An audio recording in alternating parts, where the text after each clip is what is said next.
This is your Estuary Report. I'm Jerry Kay.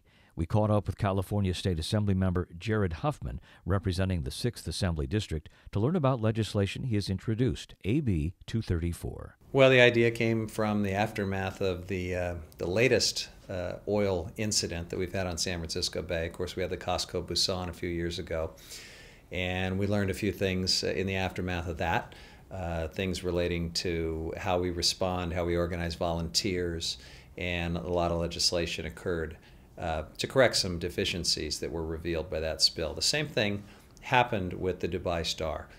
It happened during a refueling operation. And so for me, the question was, what can we learn about the rules and practices that take place surrounding the refueling of these vessels in the middle of the bay? And one of the things that we found was that our rules are not as protective as what you see, for example, in the Puget Sound, where they do require pre-booming just in case something goes wrong during refueling. And for some reason, here in San Francisco Bay, we do not. What does pre-boom mean?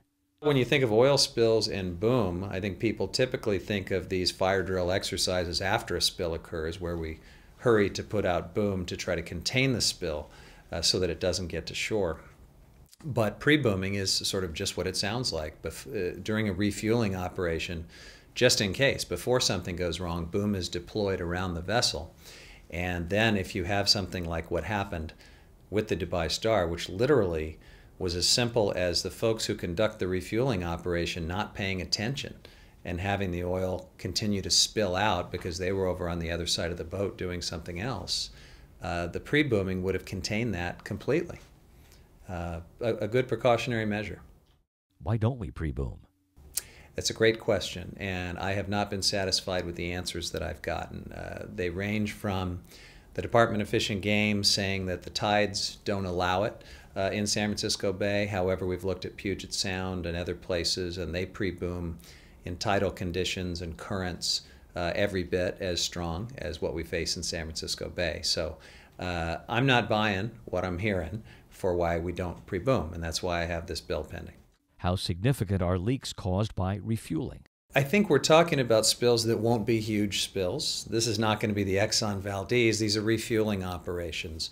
But you think about the potential for something to go wrong. The Dubai Star did cause some damage. We ought to learn from that. Why have any oil spill ever foul up marinas or sensitive wildlife areas or other parts of San Francisco Bay? It just doesn't ever need to happen. And this is one way we can make sure that that's the case. When was AB 234 introduced, and what is its status? It was introduced at the beginning of the year. The status is we used a bill that we had parked over in the state Senate. We did a gut and amend, and that's kind of nice because it lets the bill move very quickly through the system. So we will go through a Senate Policy Committee hearing, and then if we're successful there, a full vote of the Senate. And then it'll come over to the Assembly for what we call a concurrence vote, so a single up or down vote, and then we're done. So my hope is that we'll get there. I will tell you, though, that the administration, the Department of Fish and Game, does not like this bill. They didn't like any of the oil spill bills after the Costco Busan either. So it's sort of the typical response you get from regulatory agencies. They don't like to acknowledge that there were problems. They don't like to acknowledge fixes that come to them from the legislature. And so there's the usual bureaucratic resistance, inertia, and hopefully this is something, especially in the aftermath of what happened in the Gulf, where public pressure and common sense will prevail over bureaucratic status quo interests. I don't think this is a silver bullet. I don't think any of the bills that we introduce in the aftermath of these events will completely address all problems. But this is a situation that just never needs to repeat itself. We don't ever have to have a refueling incident like this if we have the right policies in place. So why not do it? If you'd like more information about this topic, please visit our website, sfestuary.org.